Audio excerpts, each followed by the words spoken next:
We welcome you back from the weekend. A very good afternoon this Monday, the 30th of September 2019. My name is Michael Jordan Lukomwa, coming in with our lunchtime news.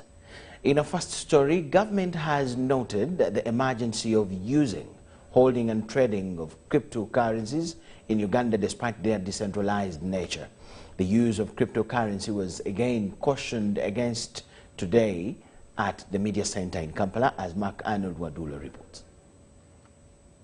In the event that a number of cryptocurrencies are already being used by the private sector, the Ministry of Finance, Planning and Economic Development, cordially with the Bank of Uganda, have come together again to caution the public against the use of this medium.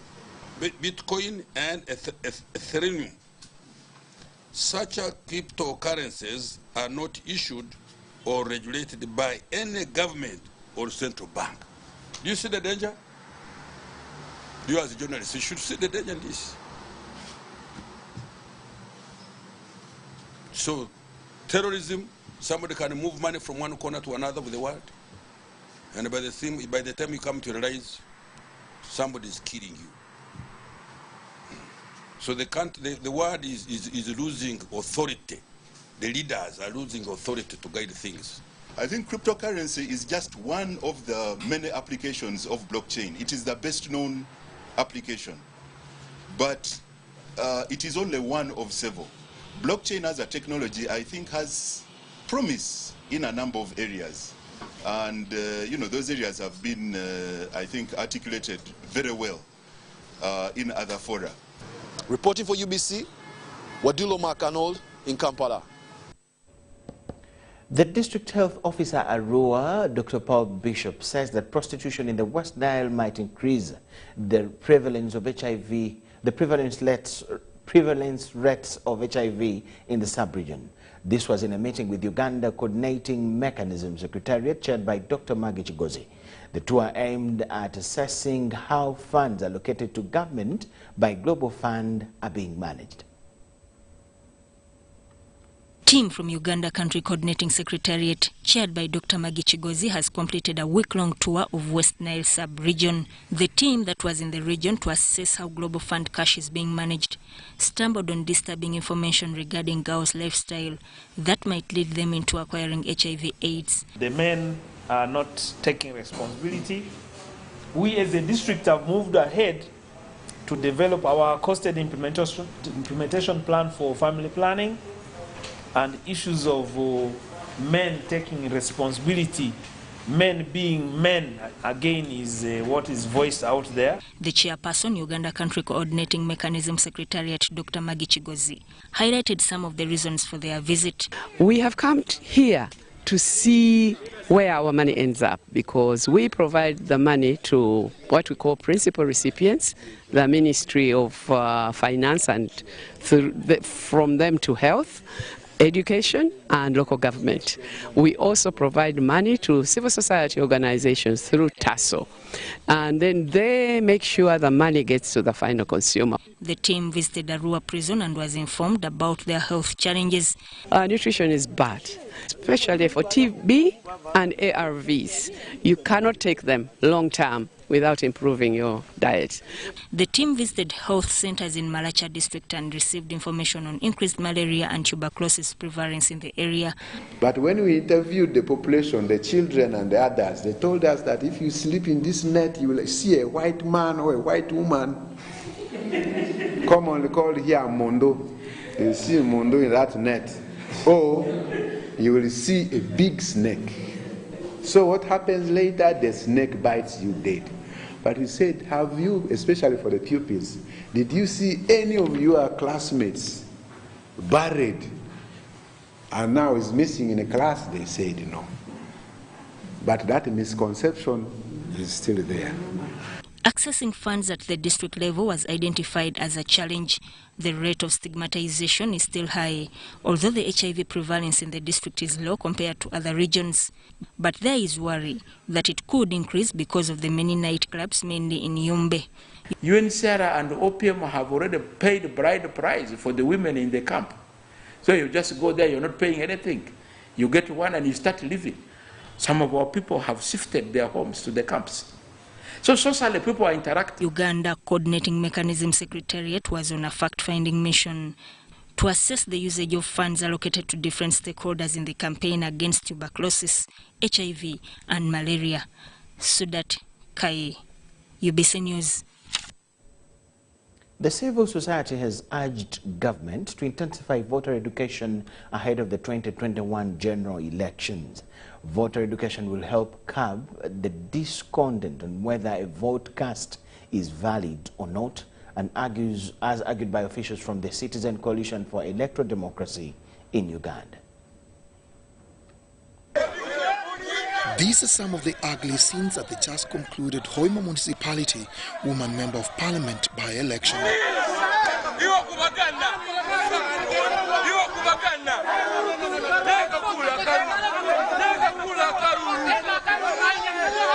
The reason for this noise and conflict is due to whether the tick ballot paper was valid or invalid. The number of valid votes cast for all candidates were 62,090. Rejected votes or invalid votes were 1,690. More of this spectacle is likely to reoccur come 2021 general election, warns the civil society. There was confusion around whether you need a national ID or a voter location slip or both, or you actually don't need any as long as you're on the voters register. That confusion tells you one thing, that there is something that we are not doing with regard to educating the people who we want to come out and exercise their franchise. They are calling on government to intensify voter education. It is the responsibility of the state. The Uganda Human Rights Commission is actually supposed to provide civic education. The Electoral Commission is supposed to provide voter education. But these institutions, in providing whether civic or voter education, are supposed to actually be supported by other stakeholders, including civil society organizations like mine, political parties, but also yourselves as media. In the just concluded Hoima by-election, valid votes cast was 62,090, rejected votes 1,690. The total number of ballot papers counted was 63,780, while total number of spoiled ballot was 128. Dennis Ikoa for UBC News in Kampala. Local leaders in Kabiramaido want child mothers to resume school after giving birth. The woman councillor Abalang Parish in Alwa Sub-County Aivo Felista Irene says that teenager pregnancy should not be the end of life for a girl child. This assertion comes a few months to mark the International Day of the Girl Child, spearheaded by the United Nations Agency for Women. By all standards, this is a primary school comprising boys and girls. Both exhibit a spirit of togetherness as seen in this music performance.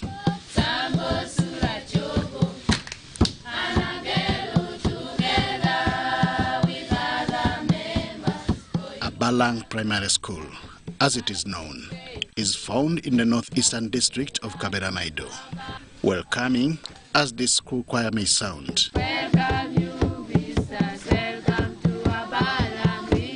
Behind it are trials and tribulations that most of them face. 12-year-old Gift Obure is one of them. They should stop early marriage because it leads to premature growth of the children. Peer group influence remains one of the drivers for teenage pregnancy. This is worsened by basic requirements that most rural school-going girls rarely have access to. I advise my friends not to have bad peer groups, not to accept gifts from strangers so that they could be able to go to senior one. Abalang Primary School in Kabiramaido district, where these girls are about to complete primary 7, has had cases of child pregnancy in recent times. Lack of sanitary towels being one of the drivers. The school management has not taken a softer line. We also tell them that when something happens to you, which is funny, it is normal and it means you are okay. That is why that you see that red thing coming out of you. It means you are mature and you are normal and you take it at heart. Don't get it, because they used to cry. When that thing would come, they would cry and say, what is this? So now they know. But as girls are trained in making own sanitary towels, parents are encouraged to return teenage mothers to school. Let it not be the end of our life. Let her stay home, give birth. After giving birth, she goes back to school. If not, she can still get something to do, like tailoring and other courses. UN Women, a United Nations agency dealing with gender issues, projects that by the end of 2019, 12 million girls under 18 will be married. The projection also suggests that 21 million girls aged 15 to 19 will become pregnant in developing regions. This is why advocacy against child pregnancy has been intensified. These are rampant challenges. For example, we have found this in Kaberamaido, we have found this in Karamoja area, so the situation is really not good. One of the reasons why we even chose to work in these districts is these are the districts where there is really a big need for women empowerment, for girl child empowerment. It is not so much news that across the world, girls face adversities that hinder their education, training and entry into the workforce. What is news is that such challenges have been incorporated into International Day of the Girl Child, slated for 11th October 2019. Fronted by UN Women, the day will be observed under the theme, With Her, a Skilled Girl Force. Henry Okurut, UBC. Thank you so much, Henry Okurut, and your story take us to having a short break. For you watching, please keep around.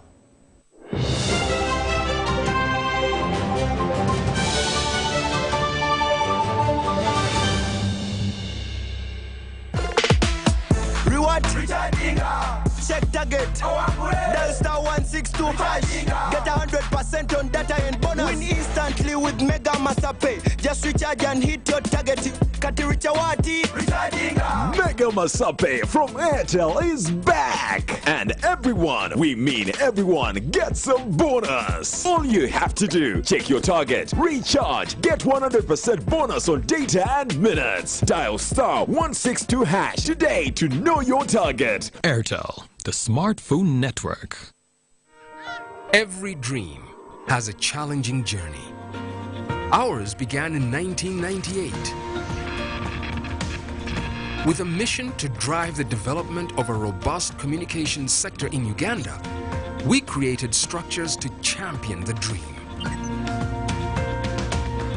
We've evolved, made discoveries, supported great minds, empowered Ugandans, and fostered a vibrant culture, enabling communication for all. Down the years, we've created memories and networks, uniting generations and building great partnerships. Together, we can go even further. UCC, celebrating 20 years of achievements. 333. What's up with number 3? It's 3 at Airtel and not 4 anymore. It's 3 shillings per second across all networks in Uganda. Make calls from Airtel to all networks at 3 shillings per second. Get to talk to anyone on any network anytime at 3 shillings per second. Tuanzi Soze! Airtel, the smartphone network. Airtel is regulated by Uganda Communications Commission. My first 4G smartphone from Airtel is back. It's bigger, better, and comes with 5 GB free data per month for 3 months. At only 200,000 Uganda shillings, enjoy fantastic features on the phone like the Face Unlock feature, long battery life. Mwana, ka volume keko. Live your life in 4G with my first 4G smartphone at only 200,000 Uganda shillings and get free 5 GB data every month for 3 months. Visit the nearest Airtel shop, dial *175*9# to enjoy free data. Airtel, the smartphone network.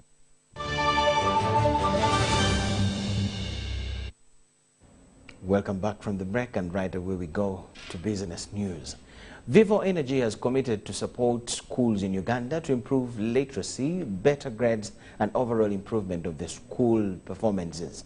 The company made the commitment at the handover of school materials worth 15 million shillings to Kiswa Primary School in Nakawa Division, Kampala. With 2,000 children, Kiswa School caters mostly for the less privileged communities. There we are. Some of you come. We are going to make sure that we secure. We are going to make sure that we secure these books. They are going to be kept, be used. They are not going to be only kept, but they are going to be utilized to the best of our knowledge so that we can improve our grades. I think the role of public companies has changed a lot and for the better in the last few years. I think it's about what we do, but more importantly nowadays, how we do it.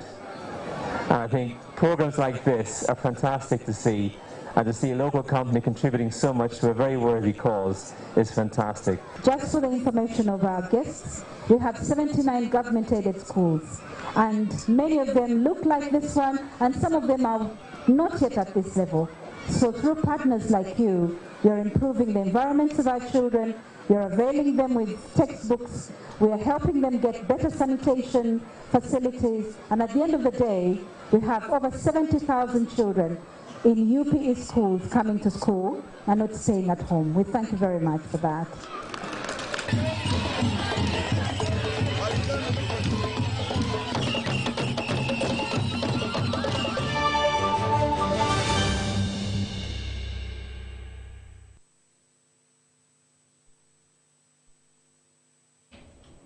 In our international gatherings, Saudi Arabia's crown prince has warned that oil prices could rise if the world does not act to deter Iran. Mohammed bin Salman said that a war between Saudi Arabia and Iran would ruin the global economy following an attack on its oil facilities 2 weeks ago, which it blames on Tehran. The prince, who is considered the de facto ruler of Saudi Arabia, is suspected of personally targeting Khashoggi, a Saudi journalist critical of the government in Riyadh. Khashoggi was killed in Saudi Arabia's consulate in Turkey on the 2nd of October 2018. He said he takes full responsibility as a leader in Saudi Arabia, especially since the killing was committed by individuals working for the Saudi government. The prince also appeared to offer talks for a political solution to the civil war in Yemen, where government forces backed by a Saudi-led coalition are fighting Houthi rebels supported by Iran. Iran has denied any involvement in the attacks on Saudi Arabia's oil facilities. More than 100 people have died due to flooding caused by heavy rains in the Indian states of Uttar Pradesh and Bihar. Dramatic images of the impact of the flooding water on urban life have been coming out of the affected areas. Railway traffic, vehicular movement, healthcare services, schools and power supply have been disrupted in both states. An Uttar Pradesh government report said that 93 people have died since Thursday. People are navigating the main roads, which are dotted with abandoned and partially submerged vehicles by boat. A video of a man struggling to pull his cycle rickshaw out of the flood water has been circulating widely on the social media. The city has been deluged with rain since Friday, submerging many residential areas. The PTI news agency quoted an official as saying that the amount of rain the city received was completely unexpected.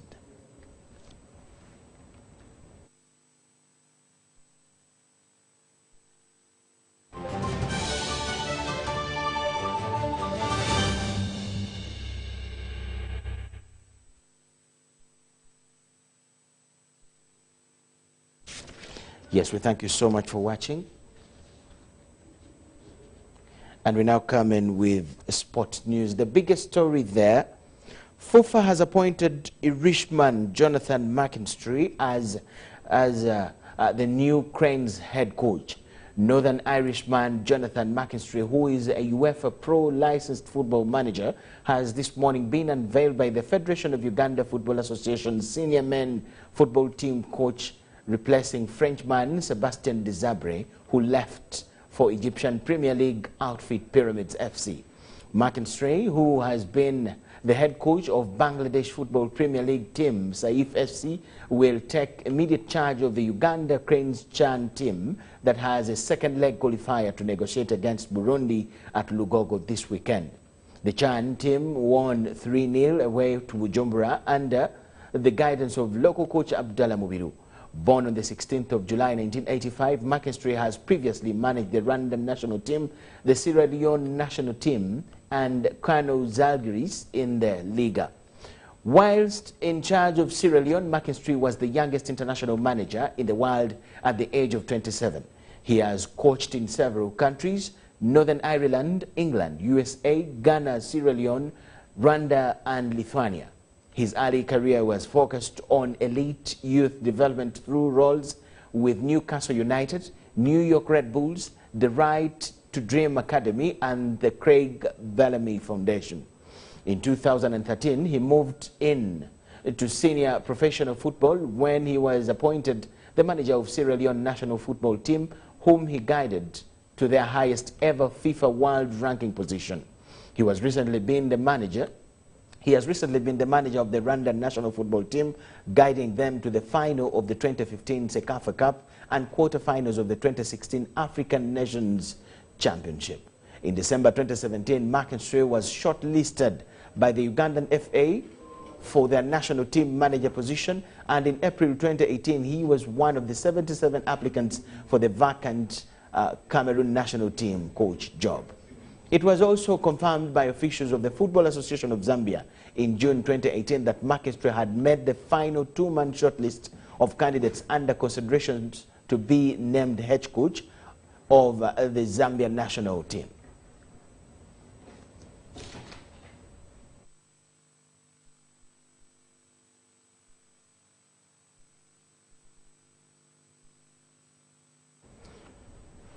The Buganda Land Board sponsored National Woodball League has climaxed with the final round played at Mandela National Stadium, Nambole. Players have been advised to keep training during the off-season in order to remain in shape, because excellent players will be considered for national duty early next year. John Barnes Sentamu has this in detail. Ndaje University Men's Woodball Club has emerged champions of the 2019 National Woodball League after accumulating 31 points from the 14 games played.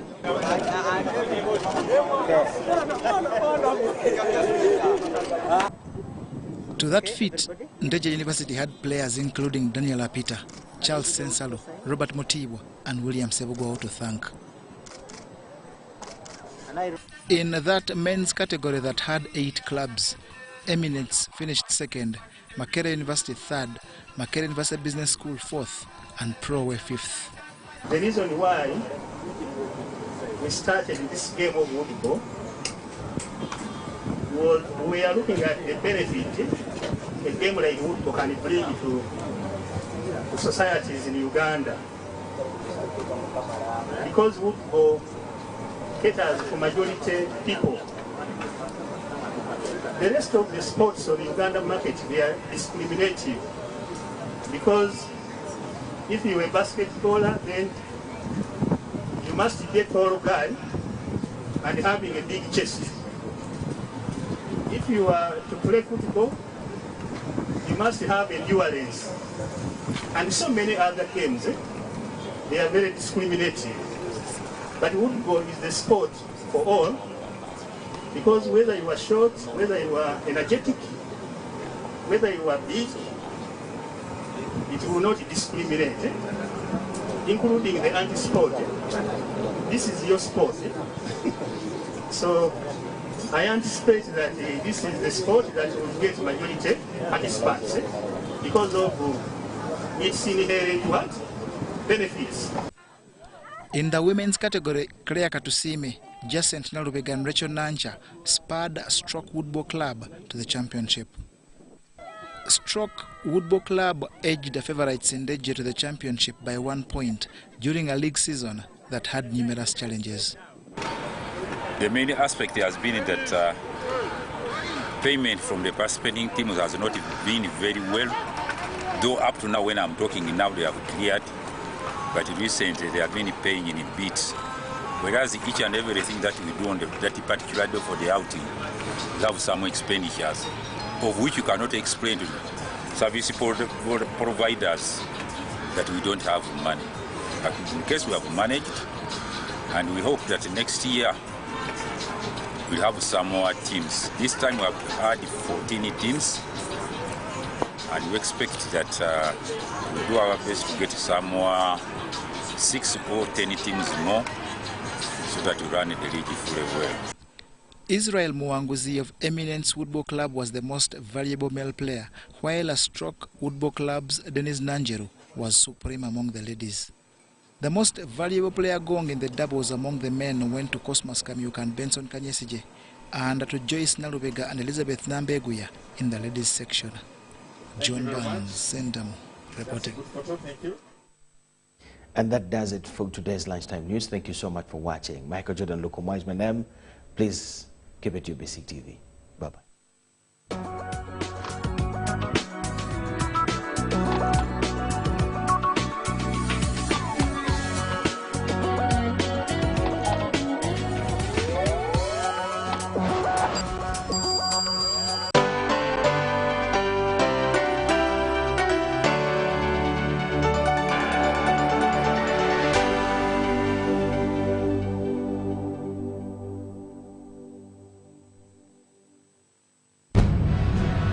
For all the situations that you will have to go through, for all the obstacles you will have to move, for all the power and the blessings you will need in your life to enter the fullness of possibilities and receive an abundant life, you will need the power and determination that starts when your faith is awakened. Join us daily at 6:55 a.m. and 10:55 p.m. for Awakening of Faith, only here on UBC.